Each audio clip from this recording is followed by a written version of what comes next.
I don't know how to tell this story, but here I am anyway. Now, looking back at everything, it feels like every bus I missed, every disappointment, every place I left had one purpose: to take me to one specific place. But I'm not sure about that either. Let's go back to the beginning, or a beginning. Respect the priority of passengers in front of you.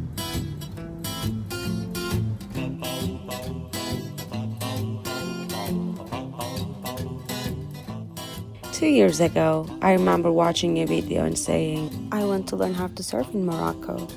5 years before that, I had bought a surf top. I never wore it. Until I got an email from an airline.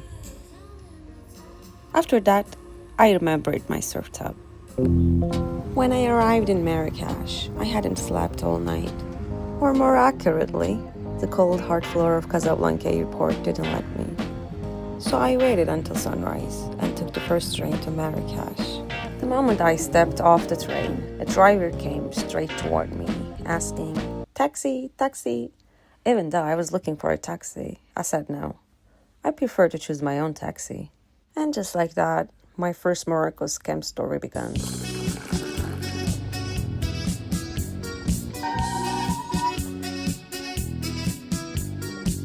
I checked into a hostel in Medina and stayed there for 3 days. I had no interest in the typical tourist spots because I understood within the very first hour that the real Marrakesh wasn't behind closed doors. It was out in those impossibly narrow streets, with motorcycles bearing down on you, and in an argument with a vendor who pressured me to buy a jacket I liked. Marrakesh is a city that constantly offers you things you need and things you don't without waiting to be asked. But somehow it doesn't make life any easier. But I got lucky. The next day I found a friend. We walked Marrakesh streets, wandered the souks, stopped for a meeting when we got tired, and fed the stray cats. He asked me to go quite biking. I said okay, I never done that before. What did he say? I don't speak Arabic. Camel riding was also included. After about a minute on the camel, I felt stupid. I imagined being the camel, with a group of Western tourists riding me 10 times a day. So I jumped off, and I apologized to my camel. After 3 days, I headed to the bus terminal to go to Essaouira. Since I had been studying French, I thought now is the time to actually use it. So I asked for my ticket in French. I had the expected responses ready in my head. Oui, madame, here is your ticket, something like that. But what came out of the agent's mouth was nothing I recognized. He must have seen the confusion on my face, because he repeated in French. Sorry, can we switch to English? There's no bus to Essaouira today. What? A brief wave of panic hit me. I didn't have a bus ticket, yet I had already booked a hostel. But as you can see, I found my way.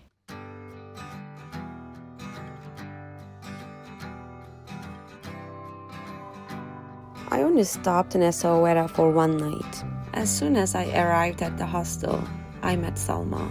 Later, she would become my friend. The next morning, after having breakfast together, she walked me to the bus stop for Sidi Kaouki. And after a short journey, I was there. I had come to stay for 1 month, not knowing I would leave 4 days later. I had volunteered at a surf school to help them with content creation, and in return, I was supposed to take surf lessons. But things didn't go the way I imagined. By the end of the second day, I would take my backpack and leave the place I was staying.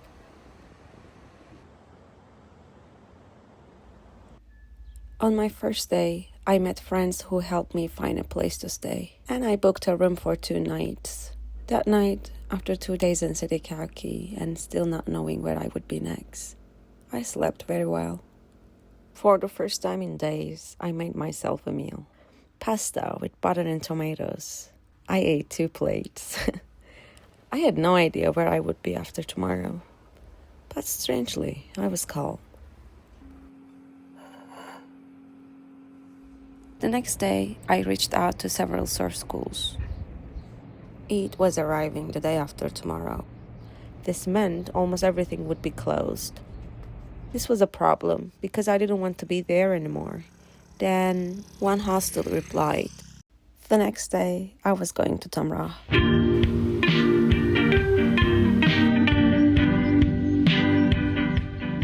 I was waiting for my bus, drinking coffee. That's when I met Ibrahim. We talked for a few minutes. He asked me where I was living, so I told him the story. Then he wished me luck and left. Maybe 15 minutes later, he came back. He told me that his friend was going to the same city and that I could travel with him. And this footage is from that car. There was no direct bus to Tamraght, so I went back to Essaouira. They told me the bus would leave in 1 hour. After exactly 2 hours, I started to suspect that I had bought a ticket for a bus that didn't exist. In Morocco, this didn't seem impossible. And this is the Brazilian carrot cake Matilda gave me for the road. When I arrived in Tamraght, I was finally dreaming of meeting the ocean. But the ocean didn't seem to agree. I left that place after 4 days to book myself a place to stay. After that day, I took surf lessons and started surfing on my own. I had no idea how to read the waves, so when I asked the little boy working at the rental place, he said, "The waves are great today."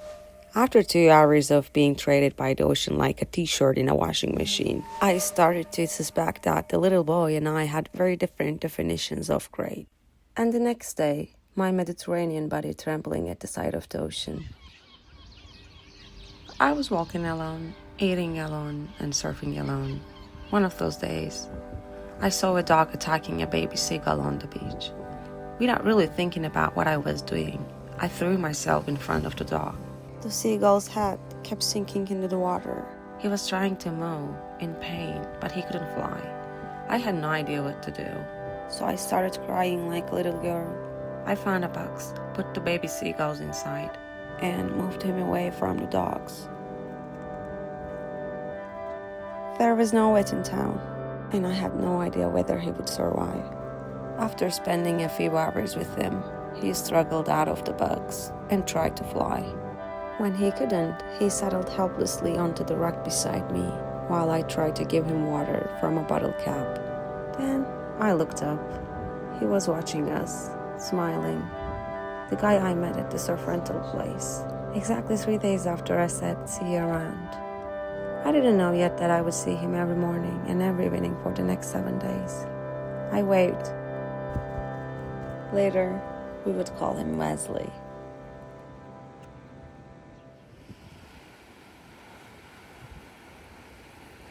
After that day, I never surfed alone again.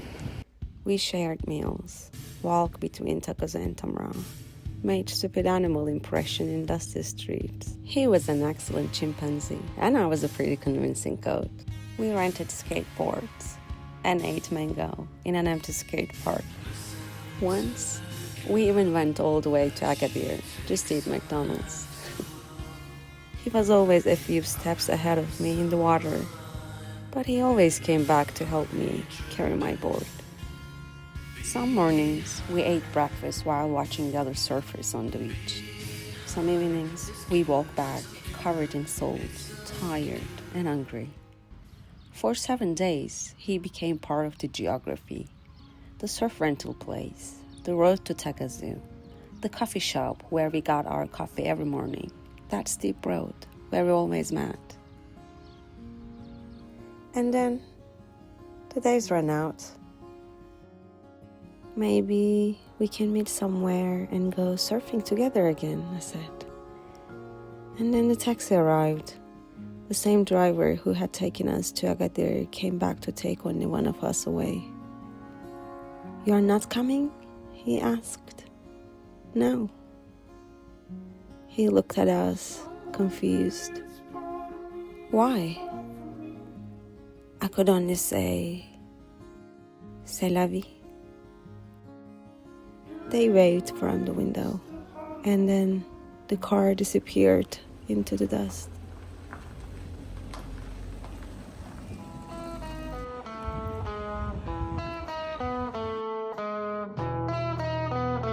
Better.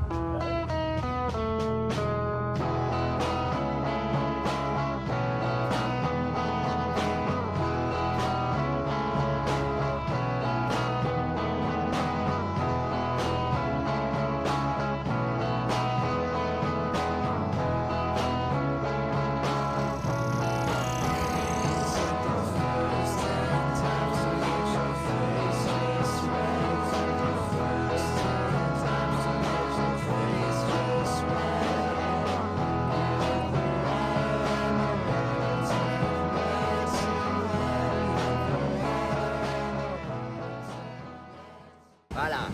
One down for Habibi. Thank you. Thank you. You one for Habiba. This down. Thank you. Thank you. Thanks.